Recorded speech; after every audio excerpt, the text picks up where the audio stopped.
क्या आप लोगों को ऑटोमोबाइल्स की हिस्ट्री के बारे में पता है? क्या आप लोगों को पता है कि जो पहली गाड़ी निकली थी वो कब निकली थी और उसके क्या फीचर्स थे? जो पहली कार प्रोड्यूस हुई थी उसका मैन्युफैक्चरर कौन था? Who was the man behind it? Automobile industry की शुरुआत कहां से हुई? किस तरह का उसमें इंजन था? कैसी उसकी बिल्ड थी? कितनी उसकी कैपेबिलिटी थी? कब वो पब्लिक के सामने आई और कब उसे पेटेंट मिला? आप लोगों में से हो सकता है काफी लोगों को इन चीजों की डिटेल ना पता हो, लेकिन आउट ऑफ क्यूरियोसिटी शायद आप लोग इन चीजों के बारे में जानना चाहो। डोंट वरी, पूरी कंप्लीट इन्फॉर्मेशन मिलेगी। आज इस वीडियो के थ्रू मैं आपको पूरा एक हिस्ट्री का चक्कर लगवाऊंगा ऑटोमोबाइल इंडस्ट्री का। वीडियो के एंड तक बने रहना, काफी चीजें पता चलेंगी। हाय एवरीवन, आज है 29 जनवरी और आज है वर्ल्ड ऑटोमोबाइल डे। मैं रात के टाइम पे वीडियो बना रहा हूँ, तो हो सकता है कि अपलोड होते होते वो 12 बजे के बाद 30 जनवरी हो जाए, तो ये वीडियो आप लोगों को 30 को दिखे। लेकिन मैं ये 29 को बना रहा हूँ और ये वर्ल्ड ऑटोमोबाइल डे 30 को नहीं है, 29 को है। इसलिए मैंने शुरुआत में डेट बता के क्लैरिफिकेशन दे दी। एंड जस्ट टू गेज कि कितने लोगों को वर्ल्ड ऑटोमोबाइल डे के बारे में पता है कि ये क्यों मनाया जाता है, मैंने अपने कम्युनिटी पोस्ट के अंदर एक पोल शेयर करा और उसमें 4 ऑप्शंस दिए and majority of the people click the wrong option. और जाहिर सी बात है, जिसको नहीं पता होगा वो यही सोचेगा कि हो सकता है कि पहली गाड़ी दुनिया में इसी तारीख को आई थी, इसलिए इस दिन को वर्ल्ड ऑटोमोबाइल डे कहते हो। लेकिन कमाल की बात यह है कि this is not the right answer. Answer सही में क्या है वो मैं कहानी के थ्रू समझाऊंगा आपको। अब इस स्टोरी की शुरुआत में अगर मैं किसी कैरेक्टर का या किसी आदमी का नाम बताऊंगा तो आप लोग उसके साथ रिलेट नहीं कर पाओगे। इसलिए आज की तारीख में जो अभी एग्जिस्टिंग चीज है जिससे आप लोग सब रिलेट कर पाओ, मैं वहां से थोड़ा सा बैक ट्रैक लेके जाऊंगा। तो आप लोगों को मर्सिडीज बेंज का तो पता ही है, world renowned luxury car maker. तो जो ये मर्सिडीज बेंज ग्रुप है, इसका पहले नाम था डायमलर बेंज, और ये डायमलर बेंज 2 कंपनियों को मिला के बनाई गई थी। अब क्योंकि ये नाम जर्मन है तो हो सकता है कि मेरी प्रोनाउंसिएशन गलत हो, तो प्लीज माइंड मत करना। तो पहली कंपनी थी बेंज एंड CIE। अब मुझे नहीं पता कि उसको साई सी किस तरह से प्रोनाउंस करते हैं, बट बेंज एंड सी बोल देता हूं मैं फॉर सिंप्लिसिटी। और दूसरी कंपनी थी डायमलर मोटर एंड जेसेलशाफ्ट। ये 2 कंपनियां 1926 में आके मर्ज हुई थी, तब जाके डायमलर बेंज यानी कि मर्सिडीज बेंज बनी थी। अब ये जो कंपनी है बेंज एंड सी, ये कंपनी बनाई थी एक आदमी ने जिसका नाम था Karl Benz, who is known as the father of the car or the father of the automobile industry। Karl Benz Germany के इंजन डिजाइनर और ऑटोमोटिव इंजीनियर थे। कार्ल बेंज की हॉबी थी, उनको इंजन्स, मशीन्स और मैकेनिकल इंजीनियरिंग से related चीजों में बहुत इंटरेस्ट आता था। कहते हैं ना, follow your passion. Karl Benz ने अपनी स्कूलिंग और ग्रेजुएशन 1864 में कंप्लीट कर ली थी और उसके बाद काफी कंपनीज के अंदर वो 7 साल तक प्रोफेशनल ट्रेनिंग लेते रहे।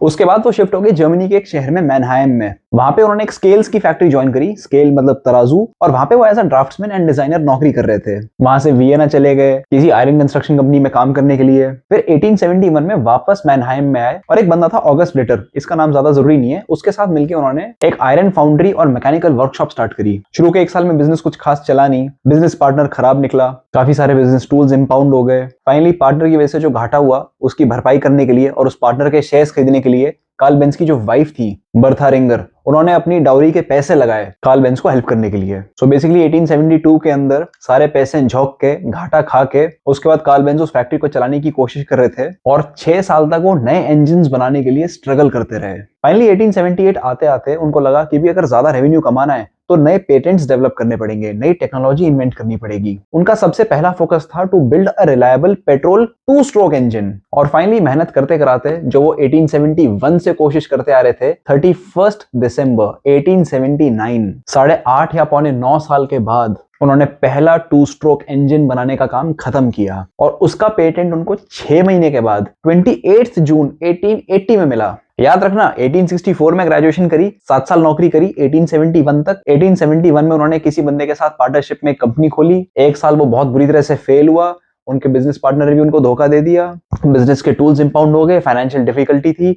1872 में his wife had to come और अपनी डाउरी के पैसे से उन्होंने उस बिजनेस को बचाने की कोशिश करी। सेकंड शेयर होल्डर वो बनी बिजनेस पार्टनर की जगह, और 1872 से लेके 1879 के एंड में जाके उनका इंजन कंप्लीट हुआ और 6 महीने बाद उसका पेटेंट मिला। स्ट्रगल देख रहे हो?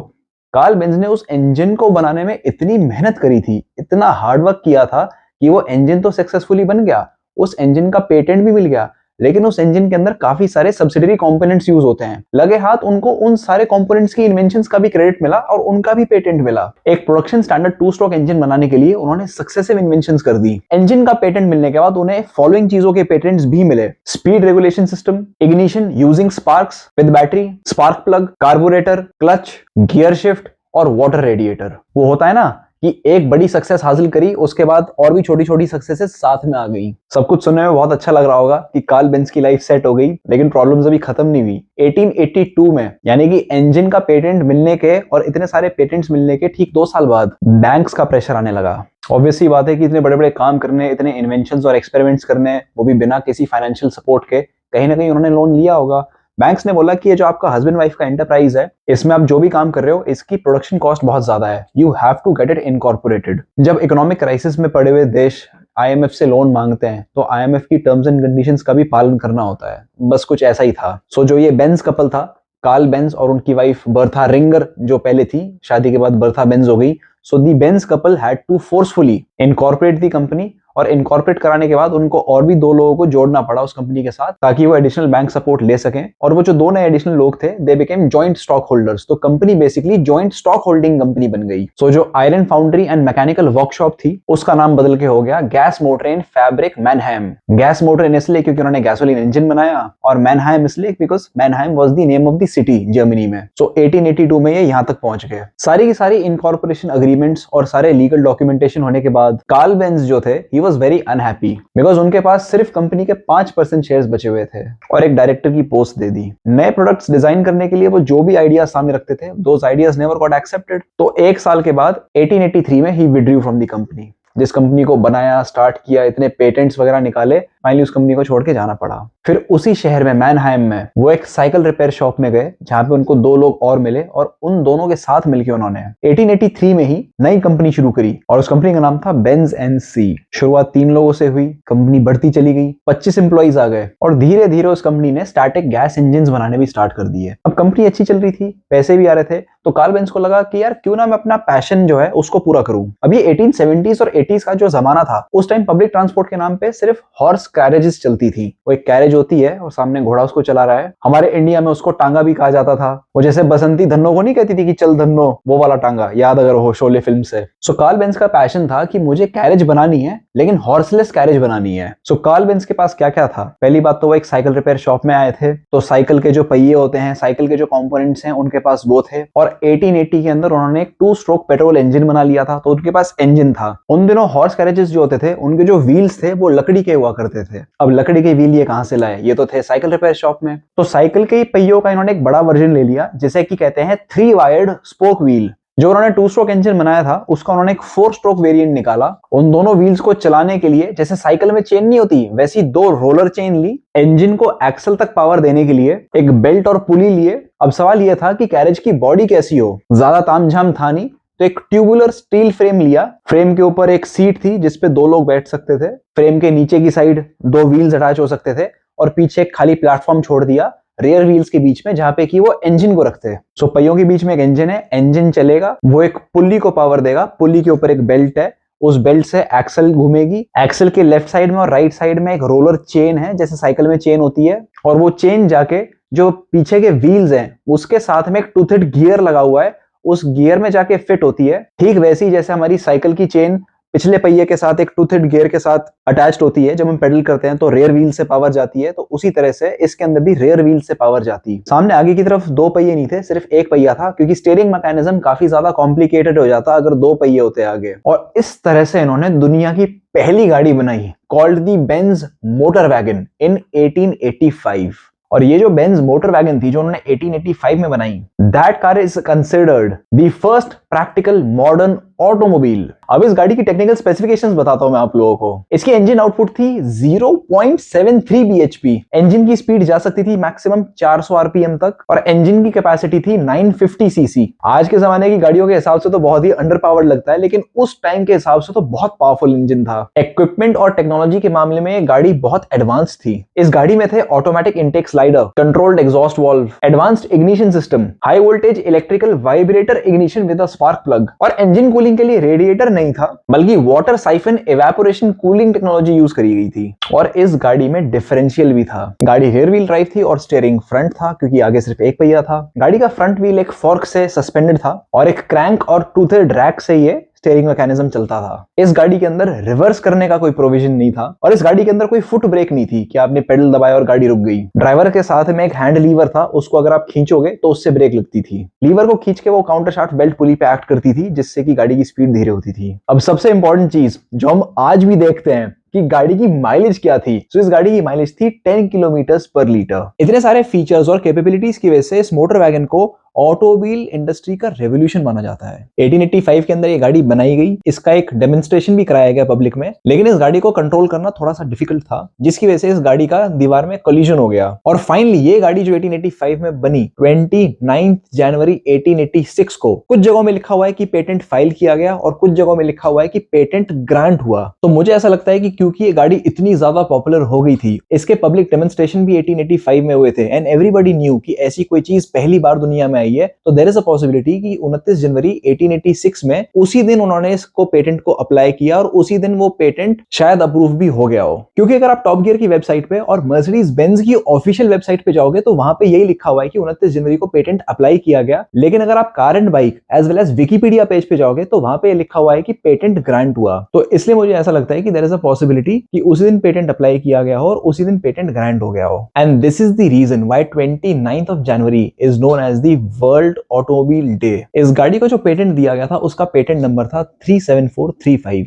And the patent certificate allotted to that car is known as the birth certificate of the automobile. और उस दिन से लेके आज तक वर्ल्ड ऑटोमोटिव डे मनाया जाता है to celebrate the technological advancement of the automobile industry. क्योंकि 1885 वाला जो मॉडल था वो अनस्टेबल और डिफिकल्ट टू कंट्रोल था, इसलिए कार्ल बेंज ने उसको थोड़ा सा इंप्रूव करके दोबारा पब्लिक डेमोन्स्ट्रेशन रखी ऑन 3rd of July 1886। वो पब्लिक ड्राइव बहुत सक्सेसफुल हुई and that car is widely regarded as the world's first production car. Initially जब बेंज ने गाड़ी बनाई थी तो उन्होंने इसका नाम मोटर वैगन रखा था, लेकिन जब पब्लिकली इस गाड़ी को बेचना शुरू किया गया on a commercial scale, so the car was advertised as Benz patent motor wagon. और 1888 की गर्मियों में इसे बेचना शुरू कर दिया गया, making it the first commercially available automobile in history. 1886 में इस गाड़ी के पेटेंट होने के ठीक एक साल के बाद 1887 में बेंज ने उस गाड़ी के अंदर काफी मॉडिफिकेशंस करी और मोटर वैगन मॉडल 2 निकाला, और उसके और 2 साल बाद 1889 में और मॉडिफिकेशंस करके मॉडल 3 निकाला, जिसमें हॉर्स कैरेजेस की तरह वुडन व्हील्स यूज हुए थे।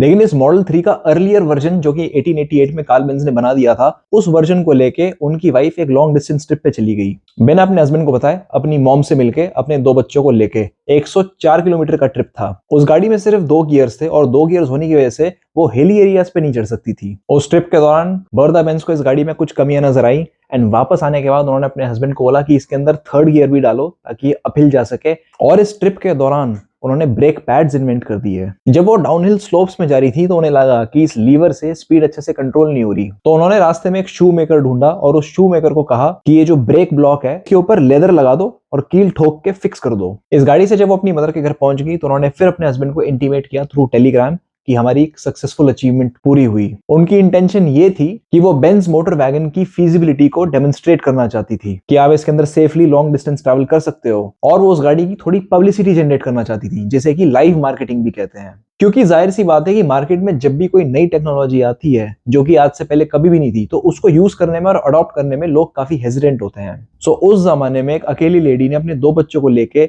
एक ऐसी चीज का इस्तेमाल करा 104 किलोमीटर दूर जाने के लिए, जो कि इतने बड़े लेवल पे ना ट्राइड थी ना टेस्टेड थी, सिर्फ इसलिए कि वो अपनी हस्बैंड की इन्वेंशन को पॉपुलराइज कर सके। और कमाल की बात तो यह है कि उन्होंने इसमें टेक्निकल और मैकेनिकल प्रॉब्लम्स को डिटेक्ट भी किया और उसे सॉल्व कैसे करना है उसका सोल्यूशन भी निकाला। बीवी हो तो ऐसी। उनकी इस चीज को सेलिब्रेट करने के लिए वो जिस रूट से गई थी उसको कमेमोरेट करने के लिए उस रूट को बर्था बेंज मेमोरियल रूट भी कहा जाता है। और आज भी उनकी वो जो लॉन्ग डिस्टेंस जर्नी थी, उस इवेंट को हर 2 साल में एक बार जर्मनी में सेलिब्रेट किया जाता है with an antique automobile rally. Benz की ये जो मॉडल 3 थी, इसको और ज्यादा पॉपुलराइज करने के लिए और एक दुनिया के सामने वाइड स्केल डेब्यू करने के लिए इसे 1889 के पेरिस एक्सपो के अंदर डिस्प्ले पे लगाया गया था। जैसे हमारे यहाँ आजकल ऑटो एक्सपो होते हैं जिसमें कंपनीज अपनी गाड़ियां शोकेस करती है, ठीक वैसे ही। सो फाइनली वो कार्ल बेंज जिन्होंने अपने करियर की शुरुआत 1864 में करी, 1889 में जाके उन्हें वर्ल्ड वाइड अक्लेम मिला और उनकी प्रोडक्शन को वर्ल्ड वाइड डेब्यू मिला। 25 साल लग गए। अब आप लोगों को लग रहा होगा कि मैंने इतनी लंबी कहानी क्यों बताई, कार्ल बेंज के बारे में, उसकी वाइफ के बारे में, उनकी इन्वेंशंस के बारे में। सीधा सीधा बताया था कि 29 जनवरी 1886 को इसका पेटेंट फाइल हुआ, पेटेंट ग्रांट हुआ और पहली गाड़ी दुनिया में आई। बता सकता था, आई नो, लेकिन जो बंदा था the man behind creating the first car, पहली बात तो मुझे लगा कि शायद हो सकता है कि कुछ लोग इसके बारे में जानना चाहते हो तो उनकी क्यूरियोसिटी के लिए, क्योंकि मैं भी कभी ना कभी क्यूरियस था ये सब जानने के लिए कि भी क्या है, कहाँ से गाड़ियां स्टार्ट हुई, कौन फाउंडर था। तो ये पहला तो वो पर्पज सॉल्व करता है। एंड दूसरी बात, मुझे लगा कि मैं सिर्फ यही ना बताऊं कि किसने बनाया, कब बनाया, मैं आप लोगों को उसकी जर्नी के थ्रू लेके जाना चाहता था टू मेक यू अंडरस्टैंड कि कोई भी इंसान सक्सेसफुल है या होता है, उसके पीछे कितनी स्ट्रगल होती है। पहले 7 साल नौकरी करी, वहां पे मजा नहीं आया, बात नहीं बनी, नौकरी में क्या चैलेंजेस थे हमें तो पता भी नहीं। उसके बाद उन्होंने 1871 में बिजनेस करने की कोशिश करी। हमें तो सिर्फ एक ब्रॉड आउटलाइन पता है बाहर बाहर से कि बिजनेस में फेलियर हो गया, वो चल नहीं पाया, बिजनेस पार्टनर अनरिलायबल था, लॉस हो गया, बिजनेस टूल्स इंपाउंड हो गए, बैंक्स का प्रेशर था, कंपनी हाथ से निकल गई, शेयर होल्डिंग कम हो गई। ये सब तो सिर्फ वो चीजें हैं जो पब्लिकली हमारे पास आज की तारीख में अवेलेबल है कि 1872 में ऐसा हुआ, 1878 में ऐसा हुआ। लेकिन आप उस आदमी के शूज में जाके देखो, the person who was struggling, who was living that life, जो पल पल बेचारा बैंकरप्ट हो रहा था, जिसको पैसे की कमी थी, जो अपनी इन्वेंशन नहीं कर पा रहा था, जिसको वाइफ के दहेज के पैसों की सपोर्ट की जरूरत पड़ गई थी, उस लेडी के बारे में सोचो यार, कितना आसान था कि किसी भी इंसान की हालत देख के, स्ट्रगल देख के, उसकी गरीबी को देख के वो उसको छोड़ के जा सकती थी कि तुम्हारे तो कुछ भी बस की नहीं है, नौकरी क्यों छोड़ दी, फैक्ट्री क्यों शुरू करी, बिजनेस क्यों करा, जब नहीं बस का था तो आपने तो घाटा करवा दिया। But she stayed with him. I am sure Karl Benz की लाइफ में कितने साल ऐसे बीते होंगे जब उन्होंने शायद कुछ भी ना कमाया हो, वो सिर्फ मेहनत करते गए होंगे, करते गए होंगे, करते गए होंगे, विदाउट इवन इमेजिनिंग कि आगे चल के पेटेंट बनेगा, अप्रूव होगा। कोई भी इन्वेंशन ओवरनाइट तो सक्सेसफुल होती नहीं है, इतनी ज्यादा अनसर्टेनिटीज होती हैं। आप किसी चीज में लगे रहते हो, आपको पता भी नहीं होता कि आप उसमें सक्सेसफुल होंगे या फेल होंगे। सो उस बंदे की स्ट्रगल, उसका माइंडसेट, उसका हार्डवर्क, इन सारी चीजों से हमें कितना कुछ सीखने को मिलता है। आज की तारीख में बहुत सारे लोग बहुत डेस्परेट होते हैं सक्सेस को लेके, फेम को लेके, कि मुझे अभी सब कुछ चाहिए। But nothing comes easy to anyone. आज की तारीख में काफी सारे लोगों को लगता है कि बहुत कंपटीशन है, बहुत स्ट्रगल है, हर जगह इतने सारे लोग हैं। उस टाइम तो पॉपुलेशन कम थी, लेकिन ऐसी बात नहीं है। उस जमाने में भी जिन लोगों ने कुछ अचीव करा है, उनको भी कई कई साल, 10 साल, 15 साल, 20 साल लग गए होंगे अपने सपने को अचीव करने में, जिनका शायद हमें पता ही नहीं है। Imagine the pain and imagine the hardship that that person must have gone through यहाँ तक पहुंचने के लिए। और उनकी वाइफ भी उनके साथ इन्वॉल्व थी, उनके 5 बच्चे भी थे। बच्चों को किसने पाला होगा, संभाला होगा, वी डोंट नो। सो इस कहानी के बारे में सुन के, इसके बारे में पढ़ के, इसको समझा के, और आप लोगों को समझ के, आई एम श्योर आप लोगों को सिर्फ ऑटोमोबाइल इंडस्ट्री की हिस्ट्री के बारे में नहीं पता चला होगा, मुझे लगा कि आप लोगों को शायद थोड़ी मोटिवेशन भी मिल जाएगी कि हिस्ट्री में जिन लोगों ने कुछ बड़े काम किए हैं, उन्होंने कितनी मेहनत करी है। सो इसलिए आप में से जितने भी लोग हो, मैं कभी कभार अपने एनालिटिक्स चेक करता हूं, तो मैं देखता हूं कि जो एज ग्रुप है that is usually between 25 to 45, ये मेजोरिटी ऑफ दी पीपल हैं जो मेरे चैनल को देखते हैं।